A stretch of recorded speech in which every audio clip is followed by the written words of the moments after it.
Imagine waking up tomorrow with complete control over every word you speak, every emotion you feel, every dollar you spend, and every thought that crosses your mind. Sounds impossible, right? But over 2,000 years ago, there was a man who believed this wasn't just possible. He believed it was the only way to live a truly free life. His name was Epictetus, and he was born a slave. Let that sink in. He had no control over his body, no freedom of movement, no say in his circumstances. He was owned by another person. Yet somehow this man discovered something so powerful, it transformed him from a physical slave into one of the most influential teachers of mental and emotional freedom. He taught, "No one can hurt you without your permission." At first, that might sound harsh, especially to someone going through real pain. But what he meant was this: while we can't always control what happens to us, we can control how we respond, and in that response lies our true power. Most of us today aren't physically enslaved, but many of us are trapped by our own uncontrolled words, emotions, spending habits, and thoughts. We say things we regret. We let our moods ruin entire days. We spend money we don't have on things we don't need, and we allow our minds to spiral with fear, doubt, and worry. But what if I told you that the same wisdom that freed a Roman slave could also free you? What if the very things you feel most out of control in, your mouth, mood, money, and mind, could actually become your greatest strengths? The ancient Stoics understood something we've forgotten. Real wealth isn't measured in dollars, it's measured in self-control. Real power isn't about controlling others, it's about mastering yourself. And true freedom isn't having endless choices, it's about making the right choices consistently. Every single day, life gives you the chance to practice this. Someone cuts you off in traffic? That's your chance to control your mouth and your mood. You're tempted to buy something you don't need. That's your moment to take control of your money. Your mind starts spiraling with fear or doubt. That's your opportunity to reclaim your thoughts. The beauty of Stoic wisdom is that it doesn't expect perfection. Even Marcus Aurelius, the most powerful man in the Roman Empire, struggled with these same things. In his journal, he reminded himself daily, "You have power over your mind, not outside events. Realize this, and you will find strength." This isn't about becoming emotionless. It's about becoming so rooted in who you are that external chaos can't shake you. When you control your mouth, you speak with intention, not impulse. When you control your mood, you choose your emotional state, instead of being its victim. When you manage your money, it becomes a tool for peace, not a source of stress. And when you master your mind, you become the author of your thoughts, not their prisoner. In the next few minutes, you're going to gain insight into these 4 pillars of personal power. We'll explore ancient wisdom that's more relevant today than ever, and you'll walk away with real tools to start using immediately. But here's the deal. This only works if you commit to it. Each section builds on the one before it, so don't skip ahead. Stay with me through every part, and I promise this could change your life. If you're ready to take back control, hit that like button. Drop a comment telling me which of the 4 M's you struggle with most. And make sure you're subscribed, because this journey to self-mastery is just getting started. Share this with someone who needs it, because real power begins with you. And drop this in the comments: I am the master of my mouth, mood, money, and mind. Number 1. Master your mouth, the gateway to wisdom. There's an old saying, the tongue is a small thing, but what enormous damage it can do. But here's what most people don't realize. Your mouth isn't just about the damage it can cause to others. Every word you speak is either building or destroying the person you're becoming. Seneca, one of Rome's greatest Stoic philosophers, spent years observing the power of speech in the Roman Senate. He watched as careers were built and destroyed with single sentences. He saw friendships shattered by careless words and alliances formed through thoughtful communication. But his most profound insight came from watching himself. "Every new beginning comes from some other beginning's end," Seneca wrote. And nowhere is this more true than with our words. Every time you speak, you're ending one version of yourself and beginning another. The question is, are you becoming someone you respect? Think about the last time you said something in anger that you immediately regretted. In that moment, you felt the power of uncontrolled speech. Your words had escaped before your wisdom could catch them. Now imagine if you could reclaim that power. What if every word you spoke was chosen, not just released? The Stoics developed a simple but profound practice, the pause. Before speaking, especially in emotional moments, they would pause and ask themselves 3 questions. Is it true? Is it helpful? Is it kind? If the answer to any of these was no, they remained silent. But controlling your mouth isn't just about holding back negative words. It's about the intentional use of positive ones. When you compliment someone genuinely, you're not just making their day better, you're training yourself to notice good in the world. When you speak words of encouragement, you're programming your own mind to look for possibilities rather than problems. Marcus Aurelius wrote in his personal journal, "Be like the rocky headland on which the waves constantly break. It stands firm, and round it the seething waters are laid to rest." Your controlled speech can be that headland for others. In a world of reactive communication, your thoughtful words become a source of calm and strength. Here's a practice that will transform your relationships immediately. For the next 7 days, before you speak in any emotionally charged situation, take 3 deep breaths. In the first breath, ask yourself what you're feeling. In the second, ask what the other person might be feeling.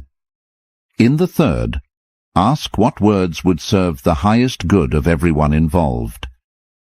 The amazing thing about mastering your mouth is that it creates a feedback loop. When you speak with intention, people respond to you differently. They listen more carefully, trust you more deeply, and seek your counsel more often. This isn't manipulation. It's the natural result of becoming someone worth listening to. But perhaps the most powerful aspect of mouth mastery is how it affects your relationship with yourself. Every time you keep a promise you made verbally, you're building self-trust. Every time you speak kindly about yourself, you're reshaping your self-image. Every time you refuse to gossip or complain, you're choosing to focus your mental energy on what you can control. Remember, your words don't just communicate your thoughts, they shape them. When you consistently speak words of possibility, gratitude, and wisdom, your mind begins to think in those patterns automatically. You become what you repeatedly say. The mouth is the gateway between your inner world and the outer world. Master this gateway, and you master the flow of energy in both directions. Tomorrow, we'll explore how this same principle applies to your emotional world. Affirm this below and make it your daily reminder. I speak with power, not impulse. Number 2. Master your mood, the inner weather system. Imagine if you woke up every morning and someone else decided what the weather would be inside your mind. Some days they'd choose stormy anger, other days foggy sadness, and occasionally, if you were lucky, they might pick sunny happiness. This is exactly how most people live their emotional lives, completely at the mercy of external circumstances. But here's what changed everything for me, and what the Stoics discovered over 2,000 years ago. You are not the victim of your emotions. You are their creator. Viktor Frankl, a Holocaust survivor and psychologist, spent years in Nazi concentration camps. In the most horrific circumstances imaginable, he made a discovery that echoes ancient Stoic wisdom. Between stimulus and response, there is a space. In that space is our power to choose our response. In our response lies our growth and our freedom. Think about that space. Right now, as you're listening to this, that space exists within you. Between every trigger and your emotional response, there's a moment, sometimes just a split second, where you have complete power to choose. The Stoics called this the discipline of desire. It's not about wanting less, it's about wanting what you have and accepting what you cannot change while working diligently on what you can. When you master this, your mood becomes like a well-tuned instrument that you can play rather than a wild storm that plays you. Here's the truth that might shock you. Your emotions are not facts. They're interpretations. When someone doesn't text you back immediately, the situation is neutral. Your mind creates the story that they're ignoring you, mad at you, or don't care about you. But what if you created a different story? What if they're busy, their phone died, or they're planning something special for you? Marcus Aurelius practiced this daily. He wrote, "You have power over your mind, not outside events. Realize this, and you will find strength." Every morning, he would remind himself that the day would bring challenges, difficult people, and unexpected events. But instead of dreading these, he saw them as opportunities to practice emotional mastery. Try this powerful exercise right now. Think of something that's been bothering you lately. Now ask yourself, what story am I telling myself about this situation? Then ask, what's another way I could interpret this? And finally, which interpretation serves my highest good? The magic happens when you realize that you've been the author of your emotional experience all along. You just didn't know you were writing the story. But mood mastery isn't about toxic positivity or pretending everything is fine. It's about choosing responses that empower you rather than drain you. When you feel anger, instead of suppressing it or letting it explode, you can use it as fuel for positive change. When you feel sadness, instead of drowning in it, you can let it connect you to your humanity and compassion for others. The Stoics had a beautiful practice called evening reflection. Each night they would review their day and ask, what emotions did I experience today? Which ones served me? Which ones controlled me? How can I respond better tomorrow? Here's what happens when you start practicing mood mastery. You stop being afraid of your emotions because you know you can handle them. You stop avoiding difficult situations because you trust your ability to navigate them emotionally. You become the calm center in other people's storms, which makes you incredibly valuable in relationships and work. Remember, every emotion you feel is information, not instruction. Anger tells you something matters to you. Fear tells you to pay attention. Sadness tells you you've lost something valuable. But none of these emotions get to make your decisions for you.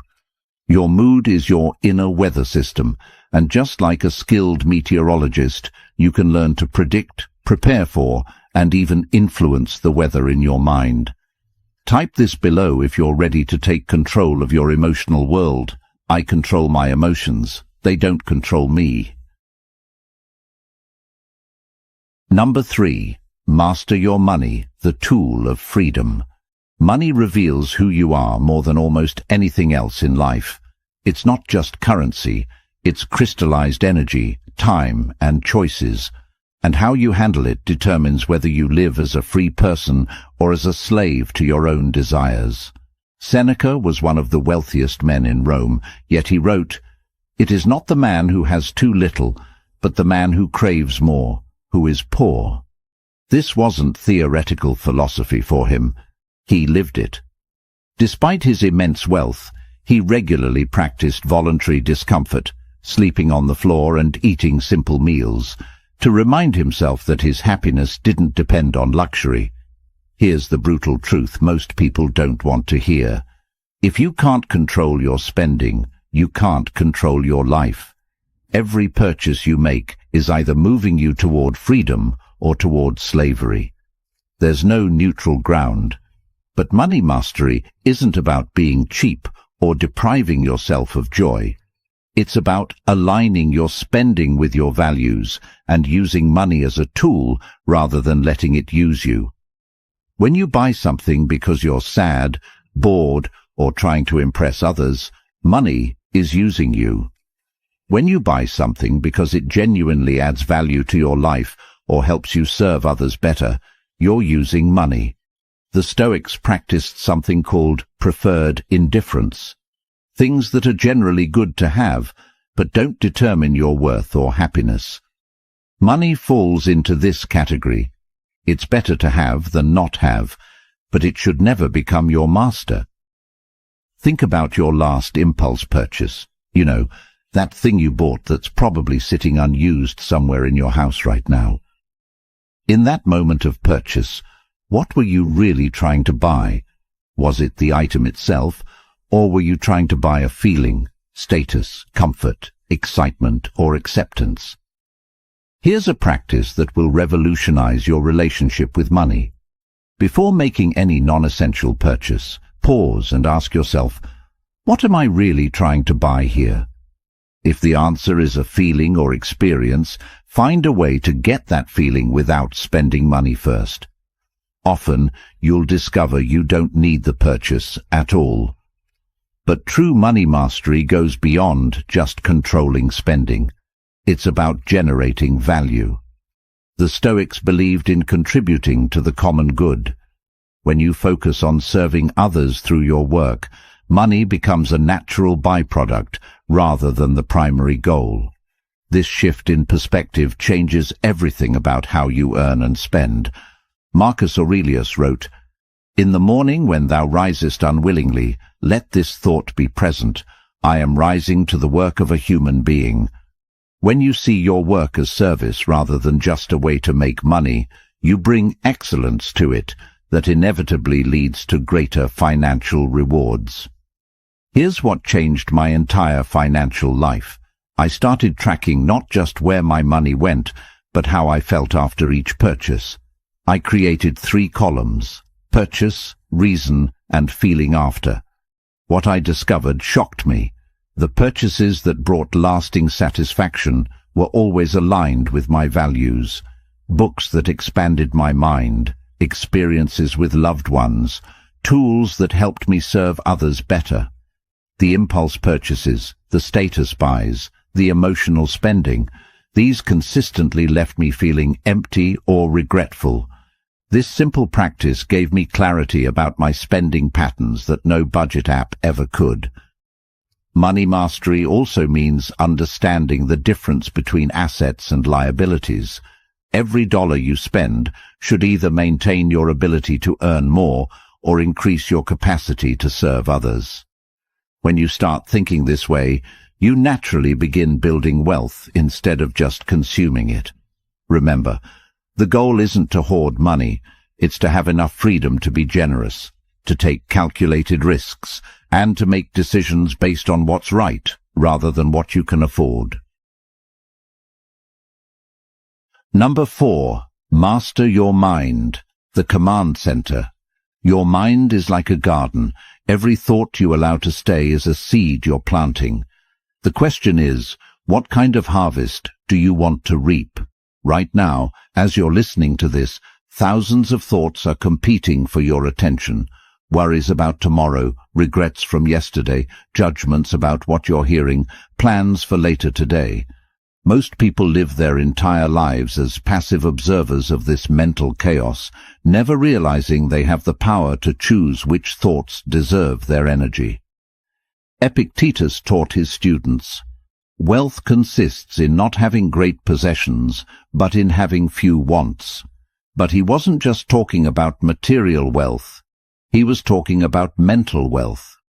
When you stop entertaining every thought that knocks on the door of your consciousness, you become incredibly rich in peace and focus. Think about this. You wouldn't let strangers walk into your house and rearrange your furniture. Yet you let random thoughts walk into your mind and rearrange your entire emotional state.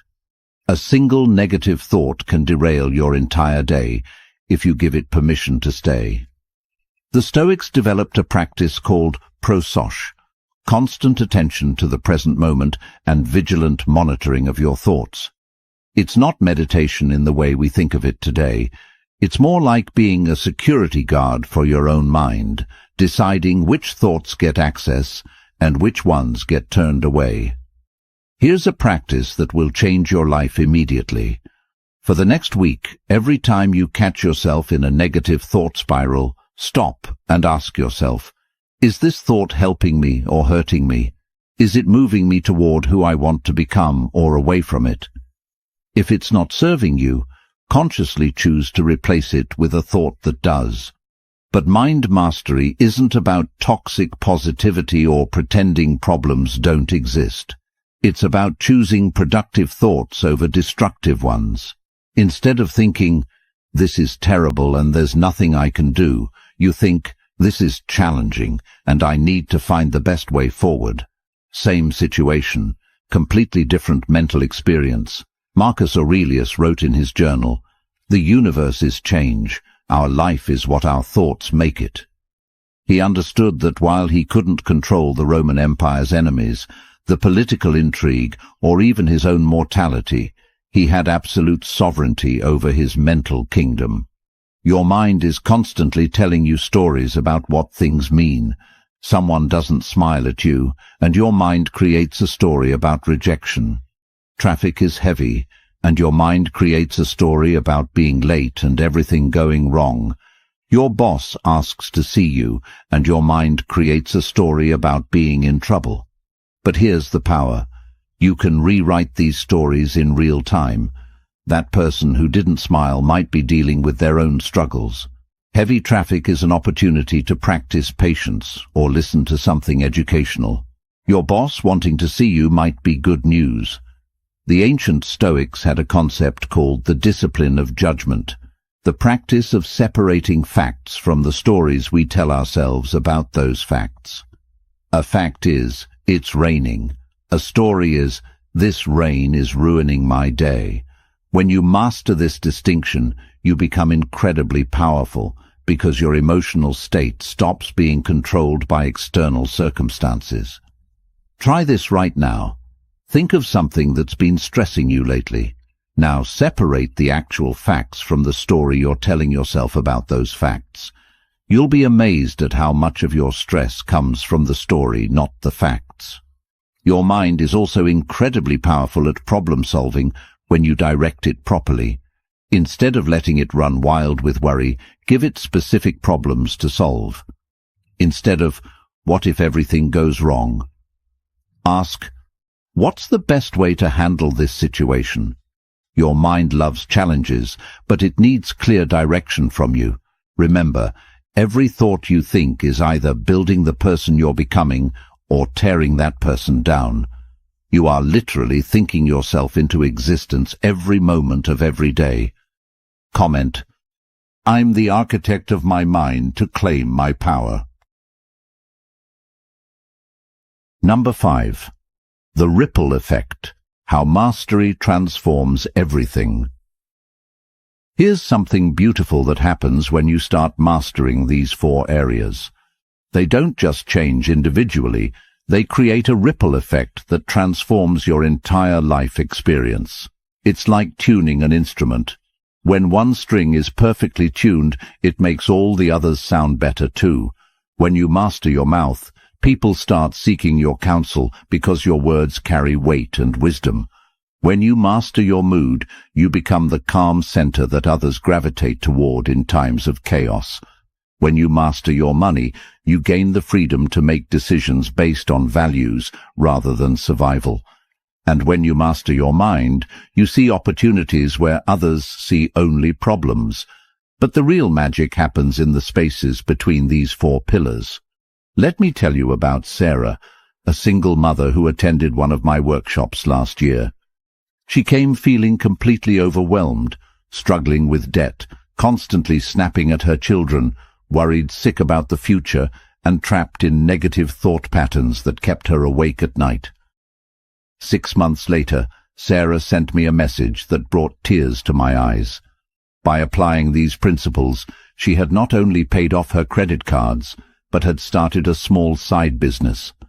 Her relationship with her children had completely transformed because she learned to speak from love rather than frustration.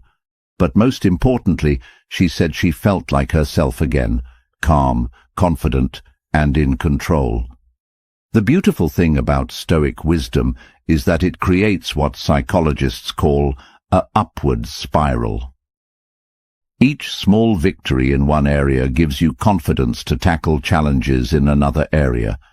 When you successfully control your words in a heated moment, you prove to yourself that you can control your emotions too.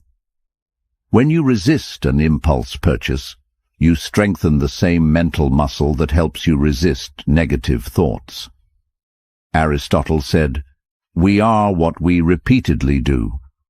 Excellence, then, is not an act, but a habit. The Stoics took this further. They understood that mastery in these 4 areas creates a compound effect.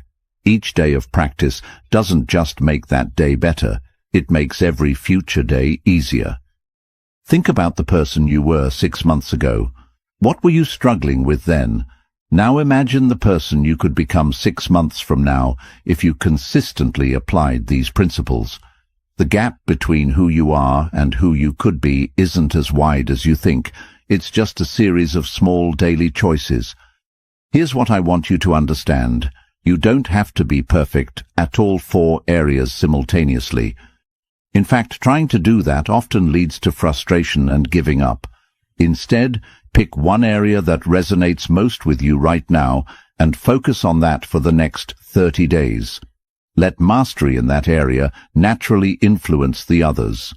The Stoics believed in something called sympathia, the interconnectedness of all things. Your inner work doesn't just benefit you, it benefits everyone around you. When you become more controlled in your speech, you reduce conflict in your relationships. When you manage your emotions better, you create a more peaceful environment for your family. When you handle money wisely, you model financial responsibility for your children. When you direct your thoughts constructively, you become a source of solutions rather than problems. But perhaps the most profound ripple effect is how mastery changes your relationship with difficulty itself. Instead of seeing challenges as things that happen to you, you start seeing them as opportunities to practice your mastery. Every difficult conversation becomes a chance to practice mouth control. Every stressful situation becomes an opportunity for mood mastery. Every financial decision becomes practice for money wisdom. Every worry becomes a chance to redirect your mental energy. This shift in perspective, from victim to practitioner, changes everything about how you experience life. Comment below if you're ready to turn every challenge into strength. Every challenge is my chance to grow stronger. We started this journey with Epictetus, a man who transformed from physical slave to spiritual teacher. His secret wasn't changing his circumstances, it was mastering himself within those circumstances. Today, you have the same choice he made over 2,000 years ago. You now understand that true freedom isn't about having unlimited choices, it's about making the right choices consistently.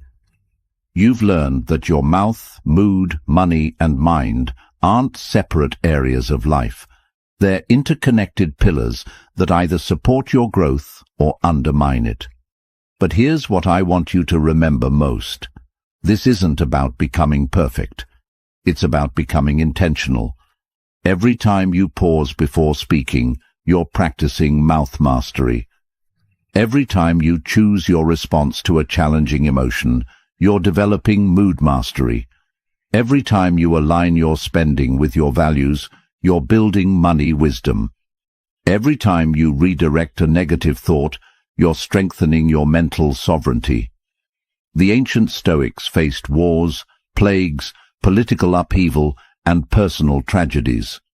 They didn't have easy lives, but they had something better. They had unshakable inner strength that came from mastering these 4 fundamental areas. That same strength is available to you. Your transformation starts with a single decision. The decision to take responsibility for your inner world. Not because life is fair, it isn't. Not because it's easy, it won't be. But because you deserve to live as the master of your own experience, rather than as a victim of circumstances. 6 months from now, you'll either be the same person with the same struggles, or you'll be someone who has learned to navigate life with wisdom, intention, and inner strength. The choice is entirely yours, and the time to make it is right now. Remember Epictetus's words, "No one can hurt you without your permission." Today, you withdraw that permission. Today, you begin the journey from reaction to response, from chaos to control, from slavery to freedom. The 4 pillars of mastery are waiting for you. Your future self is counting on you. And somewhere in the eternal realm of ideas, the ancient Stoics are cheering you on. Take the first step. Start today. Start now. If this message resonated with you, smash that like button. Share this with someone who needs to hear it. Drop your commitment in the comments below and subscribe for more life-changing wisdom. Your journey to mastery begins now. Drop this final affirmation in the comments. Today I choose mastery over mediocrity, intention over reaction, and freedom over slavery to circumstances.